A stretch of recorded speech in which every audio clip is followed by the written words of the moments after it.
Bismillahirrahmanirrahim. Assalamualaikum warahmatullahi wabarakatuh. Alhamdulillah alladzi hada siratun mustaqim. Asyhadu an la ilaha illallah wahdahu la syarika lah wa asyhadu anna Muhammadan abduhu wa rasuluh. Amma ba'du. Pemirsa kaum muslimin dan muslimat, pelaksana ibadah Ramadan yang insya Allah dimuliakan oleh Allah Subhanahu wa Ta'ala. Tentu pada hari ini kita bersyukur kepada Allah Subhanahu wa Ta'ala, karena hari ini alhamdulillah atas izin Allah Subhanahu wa Ta'ala, dengan nikmat yang Allah berikan kepada kita, rahmat bulan Ramadan pada kita, alhamdulillah kita telah memasuki hari ke-9 di bulan yang Allah memilih dengan nama Sayyidus Suhur. Salawat dan salam patut kita persembahkan kepada baginda Nabi Allah Muhammad sallallahu alaihi wasallam atas perjuangan beliau dan keluarga dan para sahabat, sehingga sampai di detik ini masih bersemayam dalam diri kita kaum muslimin dan muslimat pelaksana ibadah Ramadan, yaitu dalam sebuah kalimat yang hak, kalimat yang sempurna, kalimat tauhid, la ilaha illallah Muhammad Rasulullah. Saudara-saudaraku pemirsa kaum muslimin dan muslimat pelaksana ibadah saum Ramadan yang dimuliakan oleh Allah Subhanahu wa Ta'ala, patut kita bersyukur kepada Allah Subhanahu wa Ta'ala. Allah masih memberikan kita kenikmatan yang cukup sebagai tanda mahabbah Allah kepada kita, cintanya Allah kepada kita, sehingga sampai saat ini nilai kesehatan masih berpihak kepada kita, sehingga kita bisa melaksanakan saum Ramadan dalam keadaan sehat walafiat. Sementara di sekeliling kita saudara-saudara kita yang saat ini masih berbaring di rumah sakit, keinginan mereka adalah untuk melaksanakan ibadah yang sama dengan kita, tetapi ketika Allah Subhanahu wa Ta'ala menguji keimanan mereka, kesabaran mereka, keikhlasan mereka, sehingga sampai saat ini mereka pun masih berbaring di rumah sakit. Tentu inilah yang kita harus bersyukur bagi yang diberikan kesempatan oleh Allah Subhanahu wa Ta'ala dan nasihat. Hadirin pemirsa pelaksana ibadah Ramadan yang dimuliakan Allah Subhanahu wa Ta'ala, dalam bulan Ramadan ini tentu Allah Subhanahu wa Ta'ala berjanji menempati dan memberikan kepada hamba-hamba yang beriman, yaitu orang yang selalu taat kepada Allah Subhanahu wa Ta'ala atas perintah dan perintahnya Rasulullah SAW, bahwa Allah akan memberikan ganjaran kebaikan kepada hamba yang beriman dan ampunan bagi hamba-hamba yang selalu melaksanakan perintah Allah. Sebagaimana Allah Subhanahu wa Ta'ala berfirman, wa'budullaha allazina amanu wa amilus salihat anna lahum maghfiratu wa ajrun azim. Allah Subhanahu wa Ta'ala dengan segera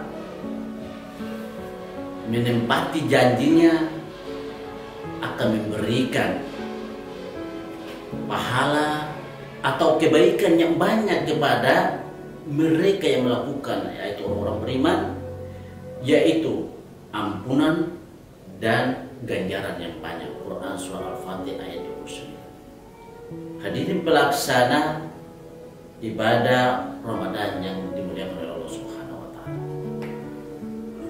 dalam hal ini ada 4 hal yang sangat dirindukan oleh surganya Allah Subhanahu wa Ta'ala. 4 hal itu adalah pertamanya adalah membaca, orang yang membaca Al-Quran atau memperbanyak Al-Quran dalam hidup dan kehidupan sepanjang Ramadan. Kemudian yang kedua adalah orang-orang yang selalu menjaga lisannya dari perkataan-perkataan yang dapat mengganggu atau merusak ibadah saum itu sendiri. Kemudian yang ketiga adalah para dermawan yang bersedekah, artinya mengeluarkan sebagian dari rezeki Allah kepada orang-orang yang lapar di sekelilingnya. Kemudian yang keempat adalah Syaum Ramadan, artinya orang yang berpuasa di bulan Ramadan. Pertama, yaitu orang-orang yang membaca Al-Quran. Berdasarkan hadis dari Tirmidzi bahwa ikrahul Quran fa innahu ya'tina. Ikrahul Quran fa innahu ya'tina yaumal qiyamati syafa'an. Bahwa orang yang membaca Al-Quran dan pada saatnya nanti, pada saat kiamat nanti, Al-Quran hadir memberikan syafaat kepadanya. Itulah yang dirindukan oleh surganya Allah Subhanahu wa taala. Yang pertama, yang orang selalu membaca Al-Quran. Kemudian yang kedua, tentang lisan. Tentu di bulan suci Ramadan yang paling utama adalah masalah lisan. Lisan ini paling penting sekali, karena lisan inilah yang bisa mendatangkan kebaikan bagi kita yang melaksanakan bulan Ramadan. Dan kemudian lisan inilah yang bisa dapat merusak bagi kita yang melaksanakan Ramadan apabila kalau kita tidak jaga. Kemudian hadisnya bahwa la yastaqima imanan abdi, bahwa tidak lurusnya iman seorang hamba hatta sampai yastaqima qalbu. Lurusnya iman seseorang hamba sampai lurusnya hati. Artinya begini, lurusnya iman seseorang itu tergantung pada lurusnya hatinya. Wala yastaqima qalbi, yastaqima bil lisan. Dan tidak lurusnya iman seorang hamba kalau tidak lurus lisannya, perkataan.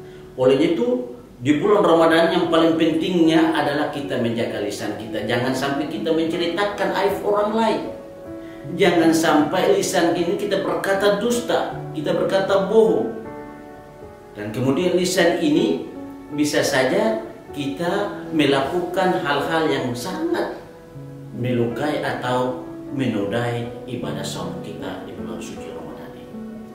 Kemudian yang ketiga adalah dermawan, yaitu orang-orang yang diberikan oleh Allah Subhanahu wa taala adalah rezeki, maka harus disalurkan kepada orang-orang yang sekelilingnya dalam keadaan lapar.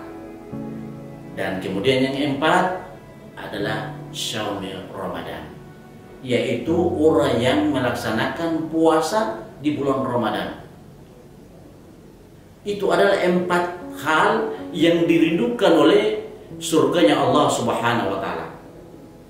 Kemudian dalam pelaksanaan ibadah saum di bulan Ramadan ini, hadirin, pelaksana ibadah Ramadan yang dimuliakan oleh Allah Subhanahu wa taala, di dalam melaksanakan ibadah puasa ini ada level-level puasa yang diantaranya adalah ada 3. Pertama, puasa umum.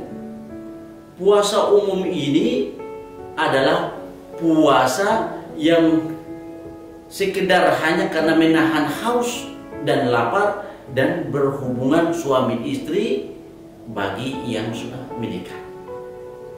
Kemudian puasa yang kedua adalah puasa khusus. Puasa khusus itu adalah puasa mata, puasa tangan, puasa kaki, puasa hati. Ini disebut dengan puasa khusus. Artinya puasa khusus itu, puasa mata harus mata itu diperhatikan. Mata ini harus dijaga, harus melihat hal-hal yang baik di bulan suci Ramadan. Artinya jangan melihat hal-hal yang akan menjadi murkanya Allah Subhanahu wa taala dan akan dikurangi nilai pahala kita atau nilai kebaikan dari Allah Subhanahu wa taala. Kemudian puasa tangan. Tujuannya puasa tangan ini adalah supaya menjaga tangan, jangan sampai tangan ini melakukan hal-hal yang sangat bertentangan dengan nilai-nilai ibadah itu sendiri. Kemudian puasa kaki. Artinya puasa kaki ini juga merupakan puasa khusus, artinya perlu kita menjaga kaki. Jangan sampai kaki ini kita melangkah bukan di tempat yang nanti insya Allah diberikan kebaikan Allah, tetapi kita datang kepada tempat-tempat yang sangat mengganggu ibadat kita atau bukannya Allah Subhanahu wa taala. Hadirin pelaksana ibadah saum yang dimuliakan oleh Allah Subhanahu wa taala. Kemudian yang ketiga, ibadah saum yang disebut dengan saum atau puasa istimewa. Puasa istimewa adalah puasa hati. Puasa hati ini yang paling penting. Artinya puasa hati ini perlu dijaga dari sifat menceritakan aib orang lain.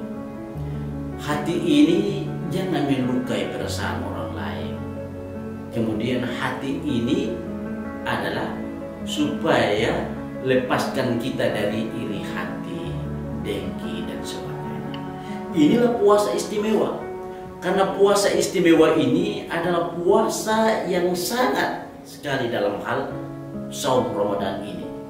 Karena hati ini menjadi ukuran bagi seorang muslim ketika dalam saumnya, ketika ia benar-benar melaksanakan ketaatan kepada Allah, ia pertama menjaga hati. Kalau ia menjaga hatinya, maka seluruh jiwanya pasti akan menjaga. Hadirin pelaksana ibadah Ramadan yang dimuliakan oleh Allah Subhanahu. Itulah ada berapa hal yang dirindukan oleh surganya Allah Subhanahu wa taala, dan kemudian level-level orang berpuasa yang akan mendatangkan kebaikan bagi dirinya apabila ia telah memperhatikan tiga hal tadi, ya, yaitu puasa umum, puasa khusus, dan puasa istimewa.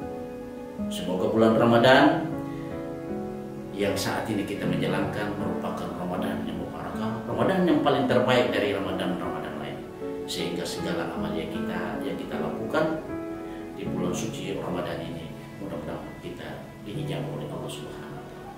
Hadirin yang sungguh berbahagia, mungkin ini yang saya bisa sampaikan pada kesempatan ini. Semoga Allah Subhanahu wa taala memberikan kesehatan kepada kita, memberikan keimanan kepada kita, memberikan kesabaran bagi kita, keikhlasan dalam menjalankan ini. Dan kemudian mudah-mudahan sampai Ramadan ini nanti selesai, semoga kita Allah pertemukan kepada Idul Fitri, yaitu kita berada dalam keadaan jiwa yang suci, jiwa yang insya Allah disayangi oleh Allah Subhanahu wa taala. Kali ini yang saya sampaikan kepada pemirsa, mudah-mudahan apa yang saya sampaikan ini ada terdapat kebaikan. Insya Allah kebaikan itu adalah miliknya Allah Subhanahu wa taala. Dan saya sadari bahwa sebagai hamba punya kekurangannya, kekurangan antara bumi dan langit. Dan insya Allah kelebihan yang ada di dalamnya sebagai nilai kebenaran, kebaikan, maka insya Allah adalah milik Azza wa Jalla Allah Subhanahu wa taala yang paling. Kali ini yang saya sampaikan. Assalamualaikum warahmatullahi wabarakatuh.